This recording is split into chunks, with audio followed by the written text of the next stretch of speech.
For most families, the kitchen garden served a purpose far closer to economic necessity than leisure, with rationing still running into the decade and the dig for victory mindset still shaping how people thought about their plots.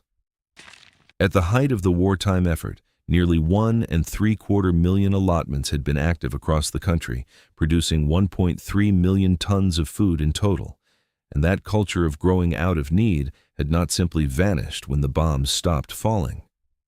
The synthetic chemical revolution arrived in force during this period, with DDT and organophosphate pesticides spreading rapidly across British land. Within 30 years of the war ending, more than 90% of cereal crops, vegetables, fruit trees, and bushes across Britain received some form of pesticide treatment, and the old tricks started giving ground to bottles and powders from the garden center. Those old tricks never fully disappeared, though. Quite a few of them fell so far out of fashion that the gardeners who eventually revived them didn't always think to check whether the law had caught up in the meantime. Trick 1. The blue pellet. Starting with the most dramatic example on the list makes sense here, because this one is not a question of gray areas or fine print. It is a flat-out ban.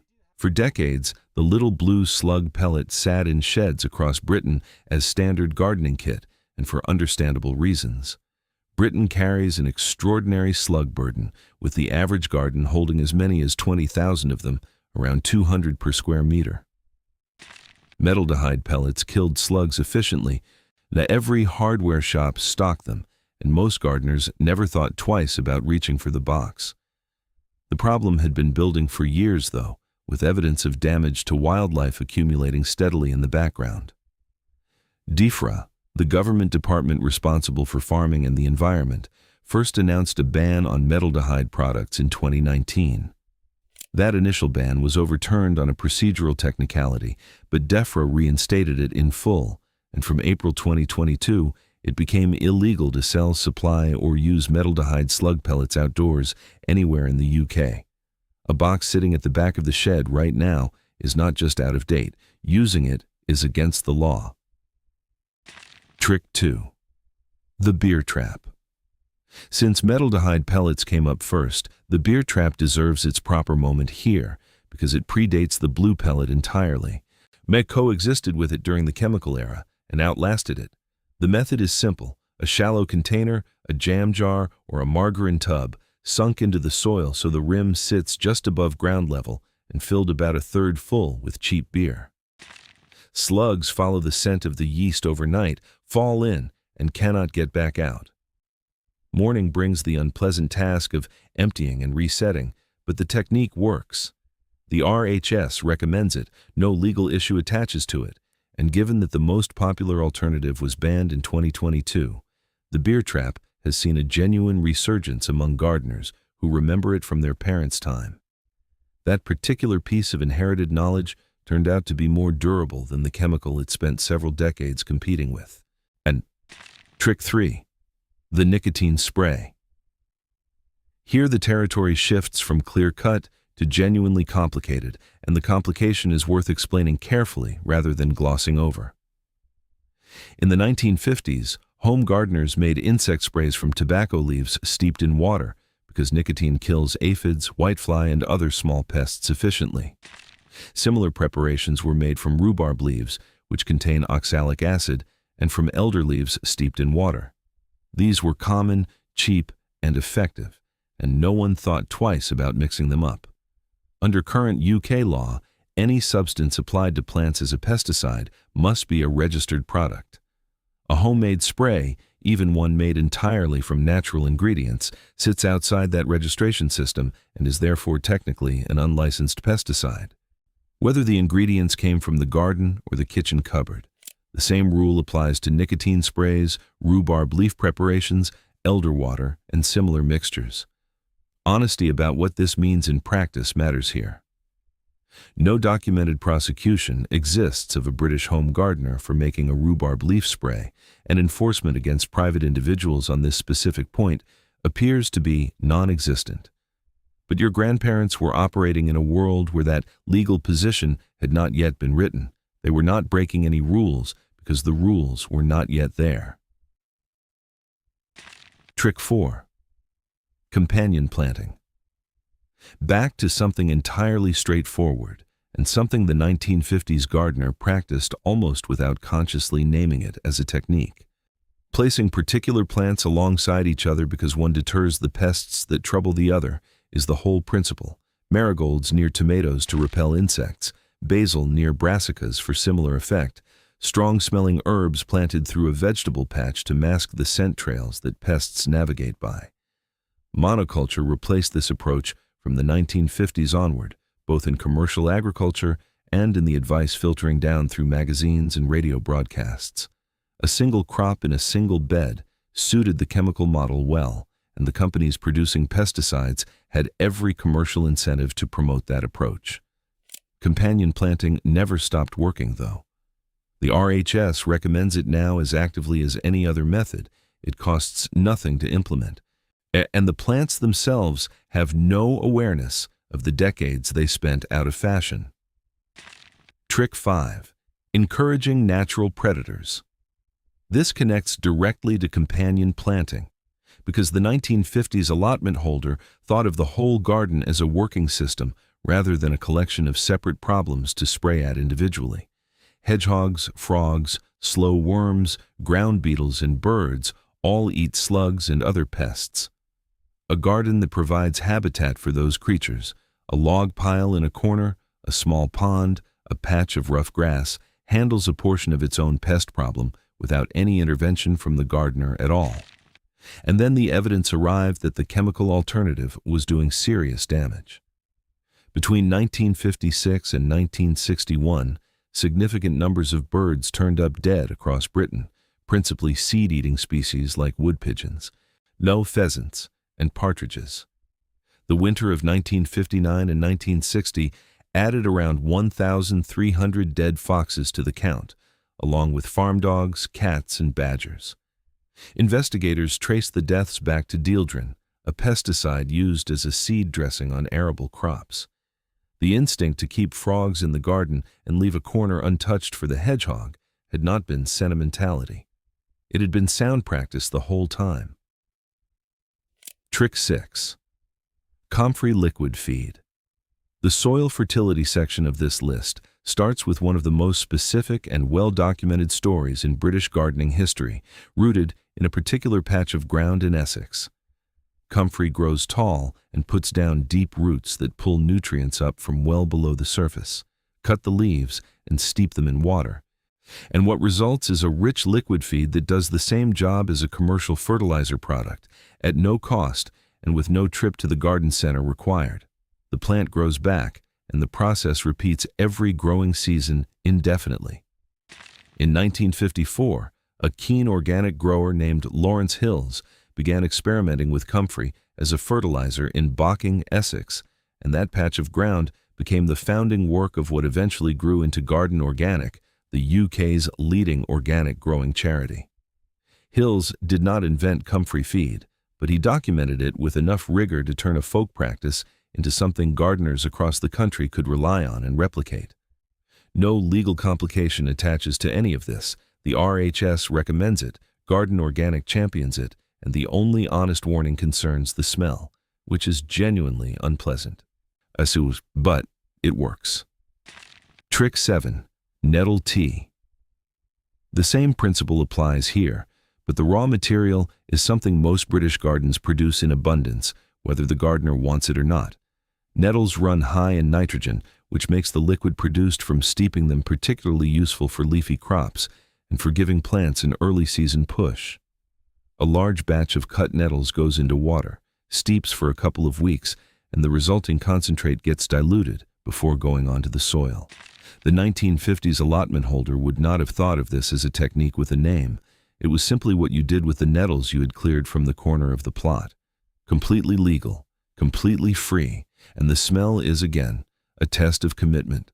The wallet and the soil both benefit despite that. Trick 8. Wood ash as fertilizer. Before synthetic fertilizers took over, wood ash from house fires and garden bonfires went straight onto vegetable beds, and the reasoning behind it was sound. Rich in potassium and calcium, ash applied to soil over winter helps neutralize acidity and conditions the ground for the growing season ahead. Coal fires burning in most homes and bonfires, a regular feature of the autumn garden, meant ash was freely available in the 1950s, and no one left it sitting in a pile when the beds needed attention. The practice is still entirely legal, with one practical consideration. Wood ash is alkaline, so gardeners with already alkaline soil want to apply it carefully, and acid-loving plants should not receive it at all. On a vegetable plot, and particularly on heavier clay soil, as it remains a useful soil amendment that costs nothing and requires no specialist knowledge to apply. Trick 9. Green manure and cover crops. This one was not banned, it was abandoned, and the distance between those two things tells its own story about how gardening changed in the post-war decades. Green manures are fast-growing crops, clover, mustard, phacelia, winter tares, sown specifically to improve the soil rather than to harvest from it. Cut before they set seed and left on the surface or dug in lightly, they add organic matter, fix nitrogen, suppress weeds, and protect bare soil from erosion through winter. Standard practice on 1950s allotments inherited from the generations before that, and dropped in the same decade that synthetic fertilizers arrived in force. The commercial argument was simple. Why grow a crop you were not going to eat when you could buy nitrogen in a bag? That question had a convenient answer for the companies selling the bags, and it persuaded a generation of gardeners. What synthetic nitrogen did not do, and still does not do, is improve soil structure, support biological activity underground, or build the long-term fertility of the land the way green manures do. The range of green manure seeds available from garden centers is now broader than at any point in the past 70 years, which says something about what the gardening world eventually concluded. Trick 10.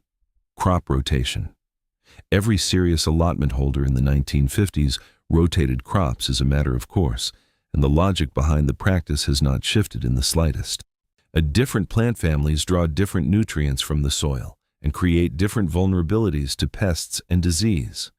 Growing brassicas in the same patch year after year depletes exactly what brassicas need and allows the pests and diseases specific to that family to establish themselves underground. Moving crops through a 3 or 4 year cycle breaks those patterns, requires no chemical input, and costs nothing beyond the planning. One neat summary of the problem describes monoculture as a buffet for soil-borne pathogens and pests, which is accurate. Rotation closes that buffet. It will always be legal, it has never been superseded by a better idea, and the experienced gardeners who kept rotating through the decades when synthetic alternatives dominated were simply getting better results than those who stopped. Trick 11. Rainwater collection. This one carries no legal complication, no controversy, and no qualification, which is worth stating clearly because many people assume some restriction must apply. Collecting rainwater from your own roof into butts or barrels is completely legal in the UK, and no law prohibits it. The practice goes back to Victorian walled kitchen gardens and well beyond, and in the 1950s, it was simply practical habit. Mains water cost money and was used carefully, and rainwater is better for most garden plants anyway, arriving without the hardness and alkalinity common in tap water across much of Britain. Hosepipe bans operate under the Water Industry Act of 1991, giving water companies the power to restrict hose use on gardens during drought periods. Those bans return periodically, but especially across the south and east. Watering from a can is always permitted under any such ban, and water drawn from a butt into a can falls entirely outside the restrictions. Your grandparents kept barrels at the corner of every outbuilding not as a backup plan, but as the primary plan, and in retrospect, that was the more sensible arrangement. Trick 12. Saving heritage seeds. Seed saving ranks among the oldest human activities. In the 1950s, Gardner practiced it as a matter of routine. Grow a good variety of tomato, bean, or pea, let the best specimens go to seed, collect those seeds in autumn, dry them, store them through winter in a paper envelope, and plant them again the following spring. No purchase required, and the variety improved over generations of local selection.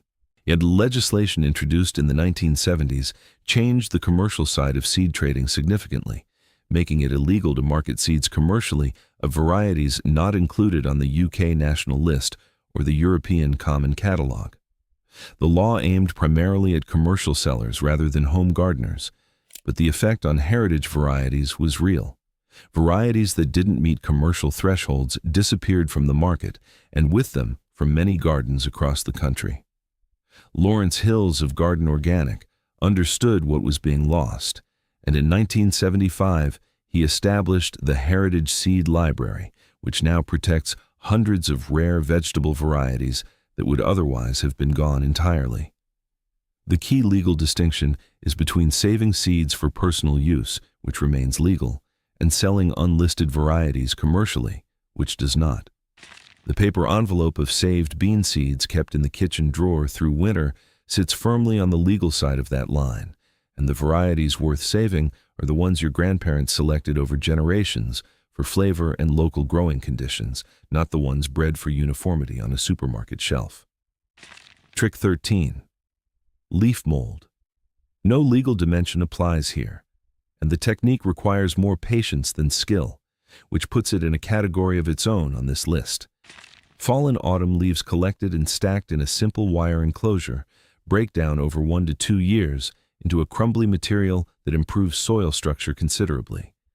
Low in nutrients, it does not replace feeding, but as a soil conditioner it improves drainage in heavy clay and helps sandy soil hold water, and doing the work of expensive commercial products at no cost.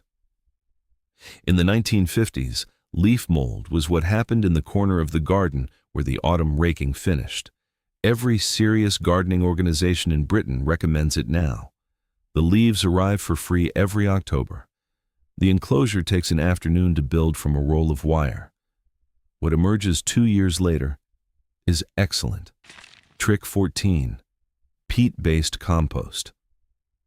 This one belongs on the list not because it still works in any practical sense you can rely on going forward, but because of what is happening to it now, and because the story of how it came to dominate British gardening tells you something about the whole era this list covers.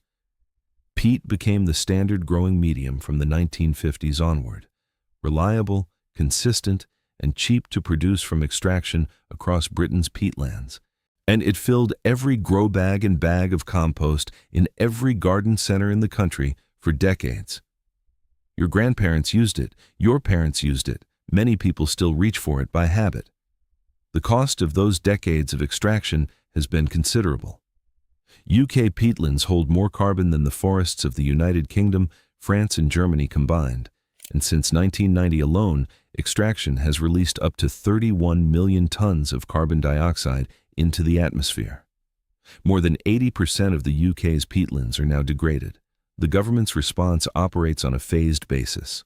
Retail sales of peat-based bagged compost are banned from 2025, professional horticultural use from 2026, and all remaining horticultural uses of peat are scheduled to end by 2030. Peat-free alternatives have improved considerably in recent years. Bourne and most gardeners who make the switch find them workable with some adjustment in watering habits. The 1950s handbook that recommended peat liberally was describing a product that will shortly no longer exist on the shelf. Trick 15. The garden bonfire. The list closes with the trick that surprises people most, because almost every British gardener over a certain age assumes the garden bonfire is simply permitted. The reality sits in a more complicated place than that. No UK law makes garden bonfires illegal outright, and that much is true. But several laws govern what happens when one is lit, and collectively they cover considerably more ground than most people realize. Burning household waste is illegal under the Environmental Protection Act of 1990.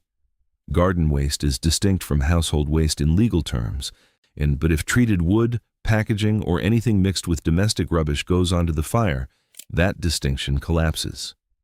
Under Section 61A of the Highways Act 1980, allowing smoke to drift across a nearby road is a criminal offense where it poses a danger to traffic.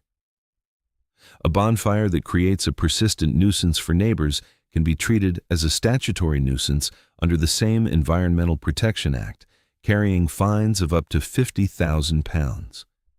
In the 1950s, none of those restrictions existed, and the autumn bonfire was as standard a part of the gardening calendar as digging or planting. The compost heap handles most of the same material now and produces something genuinely useful in return. Lawn clippings, annual weeds, hedge trimmings, faded flowers, and plant-based kitchen waste all break down into compost that improves the soil. The bonfire, by comparison, produces smoke and a legal framework your grandparents never had to think about. Looking at all 15 together, a pattern comes through that is worth sitting with.